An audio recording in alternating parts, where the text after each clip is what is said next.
Assalamu alaikum. This is Sajid Lal from Kasi Grammar Boys High School, Lahore.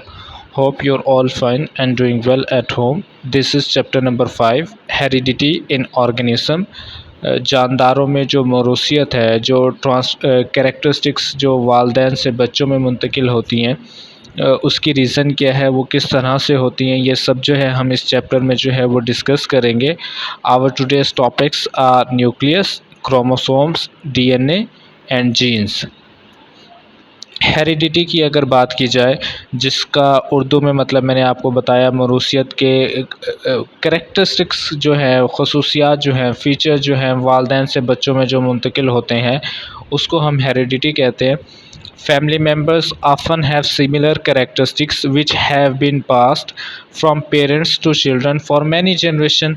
कहता है family के ख़ानदान के जितने भी अफराद होते हैं वो सब जो है अमूमी तौर पर मिलते जुलते हैं, क्योंकि उनमें जो खसूसियात हैं वो उनके पेरेंट्स से मुंतकिल हुई होती हैं generation to generation. Second point अगर आप देखें, in everyday language we call them features. कहता है आम ज़ुबान में, रोज़मर्रा ज़िंदगी में हम उनको खसूसियात कहते हैं. For example, you may have gotten your mother's eyes and your grandfather's nose.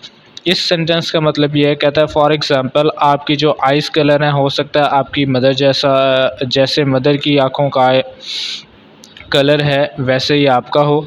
And your grandfather's nose, और आपकी नोज़ वैसी हो सकती है जैसे आपके ग्रैंडफादर की है.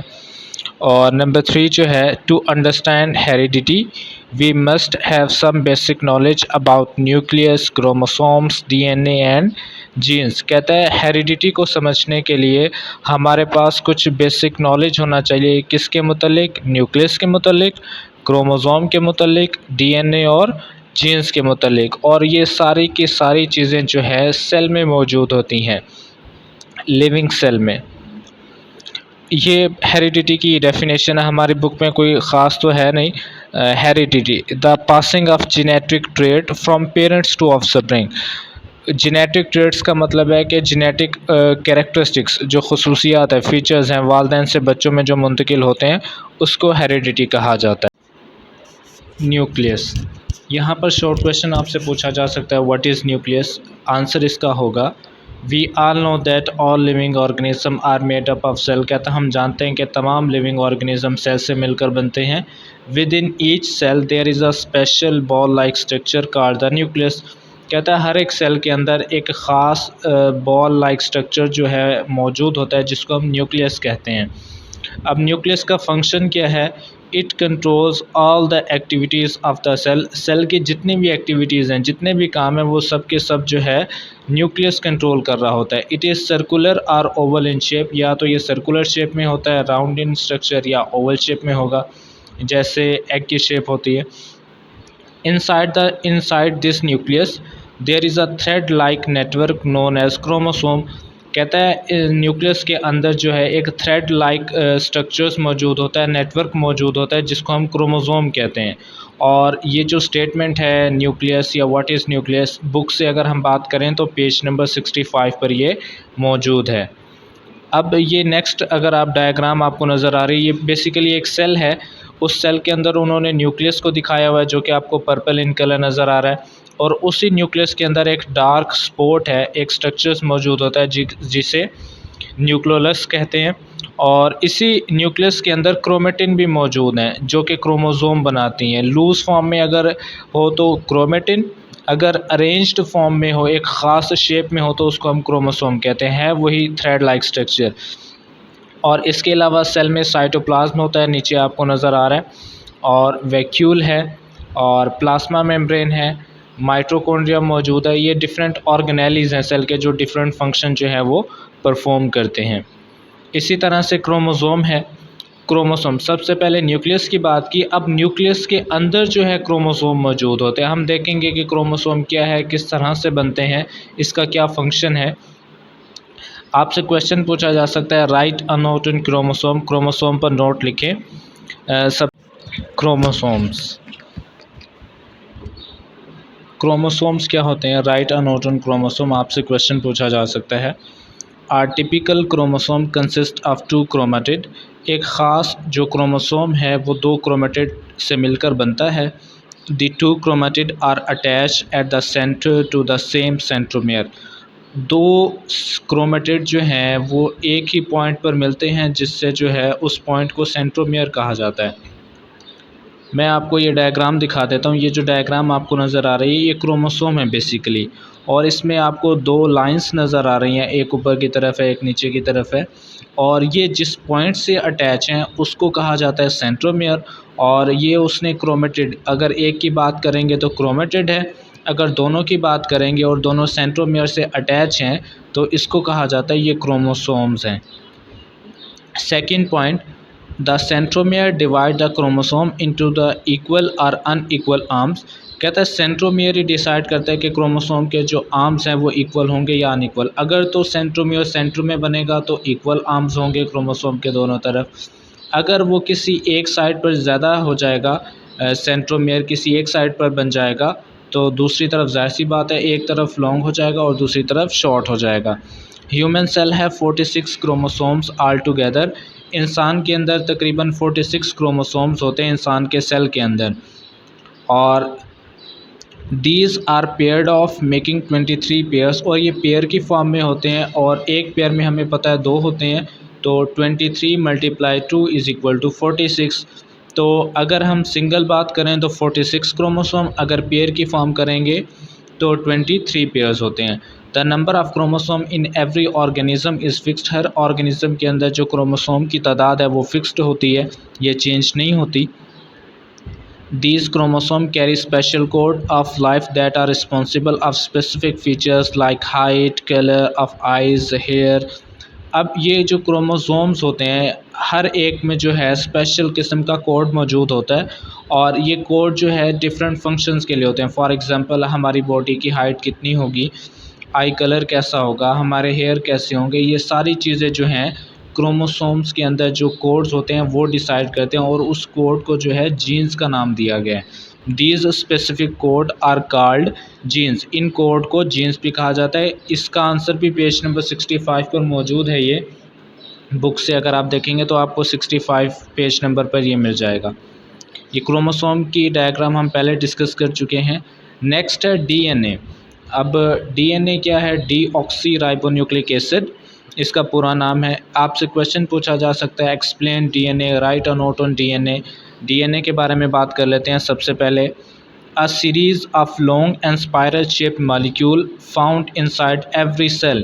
कहता है एक स्पाइरल शेप लंबा मॉलिक्यूल है जो कि हर सेल के अंदर मौजूद होता है। A molecule of DNA consist of 2 strand linked with each other by a braid like a ladder twisted around each other।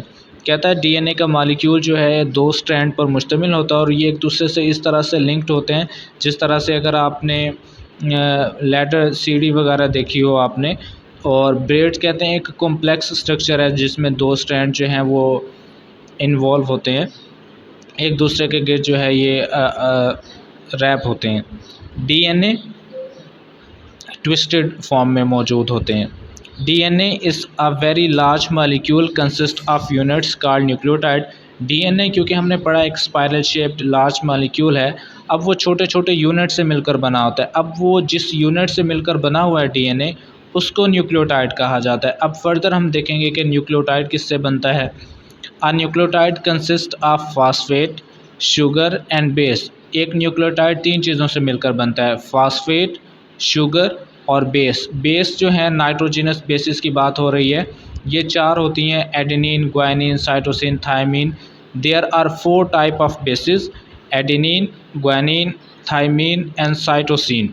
और ये चारों जो हैं इनमें से कोई जो बेस है वो लिंक होती है, और लिंक होकर जो है एक न्यूक्लियोटाइड बनाएंगे फास्फेट और शुगर के साथ। ये आपको स्ट्रक्चर्स नज़र आ रहा होगा डीएनए का, जो कि स्पाइरल शेप्ड है, और एक दूसरे से ये दोनों स्ट्रैंड जो हैं वो लिंक्ड है। और ये जो लाइंस आपको नज़र आ रही हैं एक्चुअली में ये नाइट्रोजन बेसिस हैं। और अगर आपको ऊपर न्यूक्लियोटाइड का स्ट्रक्चर नज़र आ रहा हो जहाँ पर लिखा हुआ है उसके नीचे देखें, उन्होंने एक बॉल लाइक स्ट्रक्चर बनाया हुआ है जिसको उन्होंने फास्फेट शो कराया है, उसके ऊपर जो एक लाइन लाइक स्ट्रक्चर है वो बेस है। बेस अब कोई भी हो सकती है, एडेनिन, ग्वानिन, साइटोसिन, थायमिन, कोई भी। और शुगर जो है, शुगर का मालिक्यूल। अब उसने आगे बेसिस के रंग मतलब कलर जो है उसने बता दिए कि जो एडेनिन का कलर क्या है, साइटोसिन का क्या है, ग्वानिन का क्या है, थायमिन का। अब ये कलर जो है उसने हमें सिर्फ समझाने के लिए, इस डायग्राम को समझाने के लिए उसने हमें बताया है। लाइक आप देखें, येलो कलर जो है वो थायमिन के लिए बताया उसने, और एडेनिन के लिए जो है पिंक कलर जो है वो है। इन दोनों की अगर आपको स्पाइरल शेप डीएनए में नज़र आ रहा हो कि येलो और पिंक का जहाँ पर लिंकेज है, इसका मतलब है थायमिन और एडेनिन जो है आपस में लिंक्ड हैं।